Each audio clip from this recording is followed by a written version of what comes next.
What happens at Grandma's stays at Grandma's is a model for you and your grandkids. If it's fun, it's fair game. But lately, hip pain has you grimacing more than laughing. And that's a moment you realize life's too short to put off treatment any longer. The Joint and Spine Center is Cincinnati's leading destination for orthopedic care, with hundreds of joint replacements each year. So when a moment has the power to change the rest of your life, go to the one place with the power to change it for the better. The Christ Hospital Health Network. This changes everything.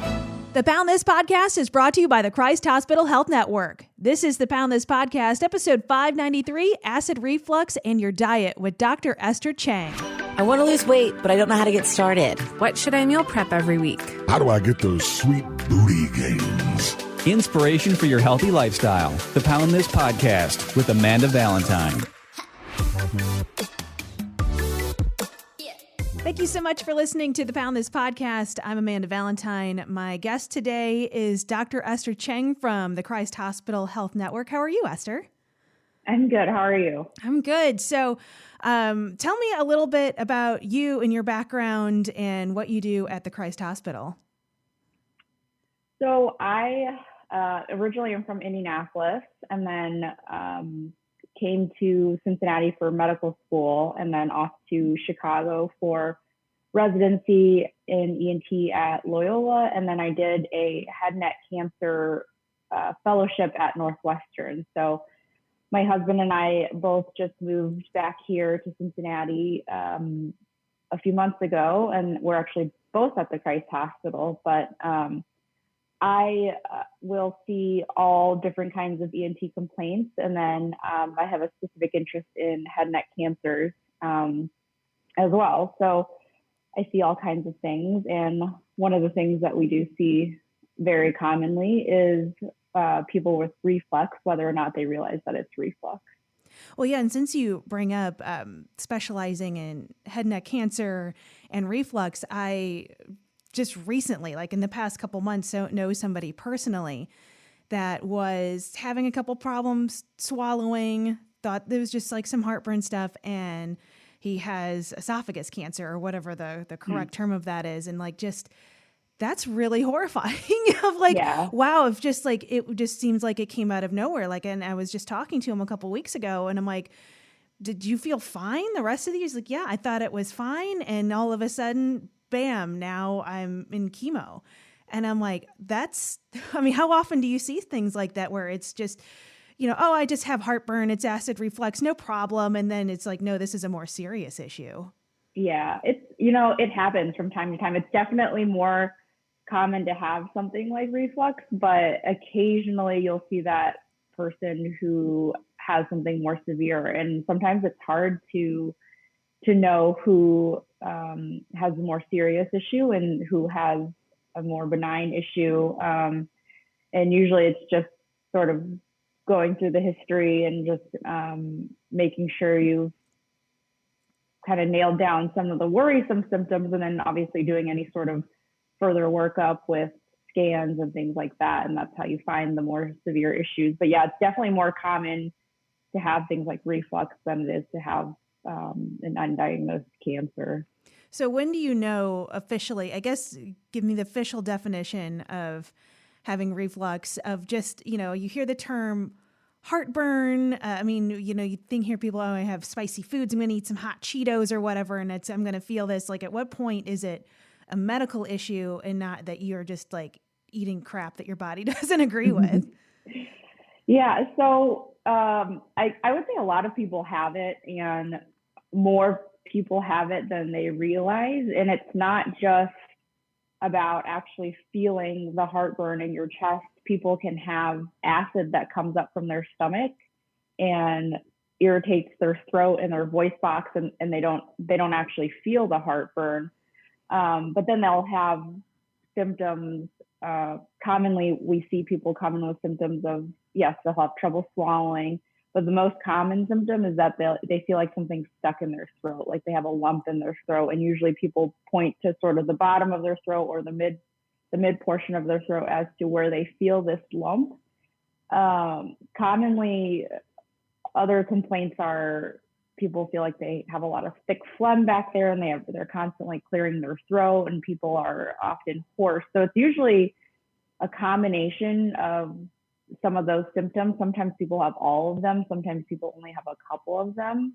But very commonly people complain of feeling like there's a lump in their throat. And the reason for that is that there's acid that comes up and spills over into the voice box, and then it creates swelling, and the swelling is why they have that sensation of a lump in their throat. So usually you can make the diagnosis actually just by listening to the patient. You really don't see a lot on exam, but often we will take a look at the throat, and you can tell that it's pretty red and swollen. So when people are feeling any of these symptoms or all of these symptoms, is this a symptom of like the diet that they're eating, the food that they're eating, or is this genetics, or how does this come to play in a lot of people? It sometimes can be genetic, but usually it's things that people are eating, like you said, and different lifestyle things that that they're partaking in that affect it. So most commonly it's caused by really spicy foods, fatty foods, people who drink a lot of caffeine or coffee, carbonated beverages, a lot of people who eat a lot of chocolate, interestingly, causes reflux. And then acid-based foods like tomatoes, tomato-based products like spaghetti sauce, orange juice. Those are the most common things that I counsel people about as far as their diet. And then any like energy drinks. I've seen people that drink a lot of energy drinks and have really bad reflux. And then in general, if people lie down very soon after they eat, they tend to have worse reflux. So we usually tell people to wait at least a couple hours before they lay down, because there's some people that eat dinner really late at night and they have that issue. So it's usually diet related. So how often do people actually take those kinds of foods out of their diet versus be like, well, I'm going to take a Prilosec or something so I can still eat those certain foods?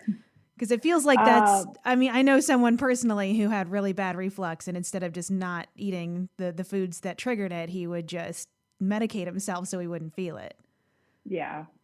I would say most people who come to my office are bothered enough about it that they're willing to make a change. Not everybody, but I would say most people are. And you can go about it a couple of different ways. You can have them just make the dietary and lifestyle changes and see what happens. But usually I'll offer both. I'll offer for them to make the changes in their diet, and then also take the medication. And then, once they've made the changes in their diet, they can sort of slowly come off of the medication. But I would say people who are bothered enough by it, they will make some conscious changes and notice a difference. Well, on the flip side of that, are there any foods that you can eat to prevent it, or even just lessen some of the feelings or the repercussions of some of the, if you're eating a tomato and it hurts, is there a food that counterbalances that, I guess? Not a food specifically that counterbalances it, I would say. But usually a lot of people that know they want to eat a certain food that causes them heartburn will just take Tums or something like that. And that tends to help. I guess if you want to try to balance out, we usually recommend that people drink a lot of water. So oftentimes people who have a lot of reflux changes usually don't drink a lot of water. So that's one thing that we would recommend.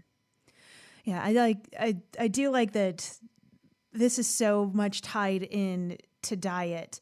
The point that you made with that of the point I made earlier of just everybody kind of reaches for medications when it just feels like this could be an easier solution just to change how you're eating. And although you may love tomatoes, if they're going to put you in pain, you might have to let that go of just how many ailments and problems that a lot of us deal with, that the solution is just tied down to what we eat or what we drink, where it's like we could take care of this ourselves instead of, having to come see you and have like lengthy, expensive, doctor visits, unless it's, escalated to a higher level. Right. I just feel like anybody that's like listening to this right now that is feeling some issues, I think it's nice to know that you have control over your own body and you can make some things feel better just by the food choices that you make. Right. And people are, I wouldn't expect anything different, but people are often very surprised when we tell them the kinds of foods that they're eating that are causing this problem, and they're very shocked. So I think when they hear that, and when they hear how much of an effect the certain foods have, then, most people, I would say, try to make a change. And then I'll see them back and their symptoms are gone once they've made that change. So lots of people, everybody's guilty of eating these foods. It's hard to avoid them, but once they realize that that's the problem, they're surprised. What would you say is the most shocking list of foods, or the list of foods that shock people the most? I think recently I've had a lot of people who drink a lot of coffee and don't realize that is contributing. And then I think spicy foods. I did have someone recently that said they eat spicy foods every single day and knew that they would have a tough time giving it up. But I think, and people, it's hard to give up coffee. Obviously, I couldn't even give it up myself. But I think if people can make a conscious effort to at least decrease the amount of coffee that they drink, that it can help. But I would say probably coffee is one of the biggest ones. Yeah, I see. I didn't know that. And I drink a disgusting amount of coffee. Like, I know it's a problem amount of coffee, but like I've never even thought about that before. And I just drink plain black coffee, which I feel like is a better choice because I'm not loading it up with sugars and creams and stuff like that. But to also know that can cause some damage, I never thought about it in a reflux way. I mean, I personally don't have that issue right now, but to know that they contribute to that, is just another notch on the list of reasons to try to tamp that down a little bit. So I would say I'm on that list of people where I'm like, oh, I didn't realize coffee was on the list. So what do you think is the most, outside of diet, or at least the medications that people can use? I mean, you mentioned Tums, and you're going to go over like over the counter stuff with that. Is there a long list of things that you would recommend, or do you feel like if you're using something like Tums on a daily basis, then you need to come to the doctor? It's not necessarily a bad thing to use Tums. Tums are pretty, in general, pretty benign. I guess if you're using Tums every day and you're still having problems, then that would be a reason to come to the doctor. Other things that people can try, one of the most common medications that I will prescribe when people come to see me is the Prilosec, but that you can get over the counter. And then Pepcid is another one that people use that tends to work pretty well. It's different than Prilosec. It's more of a antihistamine type medication. So it works differently, and it tends to be less, since it works in a different way, it tends to be a little bit less potent, but people can get that over the counter, and it can work for some people. So at what point is like the turning point for somebody that they're kind of taking the Tums, Prilosec, and they're like, I should see a doctor? I mean, is it usually when somebody is in so much pain, or is there a point that you would prefer somebody would come in so you can manage the damage a little bit more? Yeah, I would say if they're taking both of those on their own, Tums and Prilosec, and they're still having problems, then they definitely should come get it checked out and just make sure that there's nothing else going on. Sometimes we'll see them and we'll take a look, and we may not see anything in the throat region or the voice box. And then at that point, we'll send them off to a GI specialist to look, at their esophagus or further down and make sure there's nothing going on down there. So yeah, I would say if it's not controlled with the Prilosec and the Tums or whatever they're taking over the counter, then they should get it evaluated. So if they get to the point where they need it, are you accepting new patients? Are you somebody they would reach out to, or do you go to your primary care physician? How does that work? Generally, I would say people will usually go to their primary care physician and then they'll get a referral to ENT. But I've had other people that have gotten to us directly. So yeah, I am seeing new patients, but sometimes people need a referral just based on whatever insurance or provider they have. So probably safest bet is to try to go through their primary care provider. Well, if somebody has a direct question for you, is there a way to reach out to you? Or are you open to just answering some general questions? In general, yeah. But I guess as far as how to reach out to me, I guess there's not a really great way. Yeah, I thought I'm not I'd really ask. sure a good way of doing that. All right. Well, so just thechristhospital.com and then, reach out to your primary care or whoever. I'm sure somebody will direct you in the right way if you're having issues to get that taken care of. And I'm excited that you're brand new to Cincinnati. That's awesome. Yeah. What part of town did you guys move to? We are in the Clifton Gaslight area. Okay. Oh, so you're right by the hospital then. Yeah. That makes convenient. it easy. Well, awesome. Well, thank you so much for taking the time to answer some questions for me today. And and welcome to Cincinnati. Thank you. All right. Awesome. Well, thank you so much. For info on health coaching and more, go to AmandaValentineBites.com.